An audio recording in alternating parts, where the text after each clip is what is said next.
تہجد کا آغاز انسان سے تو ہو سکتا ہے، مگر اختتام صرف اللہ سے ہے۔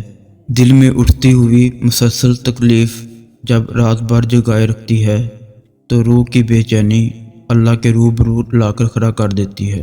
پھر کچھ درد سنایا جاتا ہے اور دعا کے لیے بے جان ہاتھوں کو اٹھایا جاتا ہے۔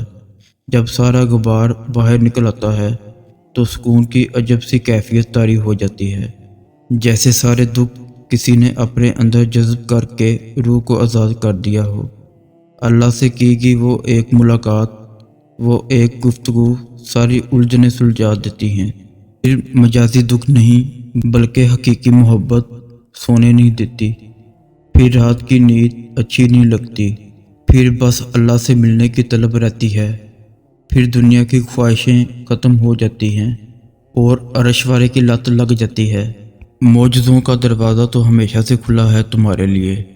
کبھی تم نے تہجد میں مانگ کر دیکھا ہے؟ تہجد تو ہے ہی معجزہ۔ تمہیں تہجد نصیب ہوگی تو تمہیں وہ سب نصیب ہو جائے گا جس کی چاہت ہے تمہیں، اور پھر یقین ہو جائے گا تمہیں کہ معجزہ ہو گیا ہے۔ جس رات نیند نہ آ رہی ہو، اس رات اللہ چاہتا ہے کہ مجھ سے میرا بندہ باتیں کرے، اپنے دل کا بوجھ ہلکا کرے، جو بھی من میں ہے وہ سب کہہ دے۔ آنکھوں میں جتنے بھی آنسو جو تم نے کب سے چھپائے ہوئے ہیں ان کو بہا دے، کیونکہ اللہ کے علاوہ کوئی بھی نہیں جو تمہارے دل کا بوجھ ہلکا کر سکے۔ اس کے در پہ جا کے صرف ایک بار بے شک ہلکا سا ہی کہہ دو، اللہ میرے پیارے اللہ، میں آ گیا، بس مجھے تھام لیں، اپنی رحمت کے سائے میں مجھے سمیٹ لیں، کوئی نہیں آپ کے سوا جو مجھے سنے۔ پھر تم دیکھنا کیسے وہ تھام لے گا، اور وہ رات تہجد کی رات سے بہتر کوئی رات نہیں۔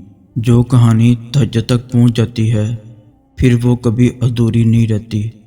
چاہت سے نصیب تک کا جو فاصلہ ہے بس ایک دعا ہے۔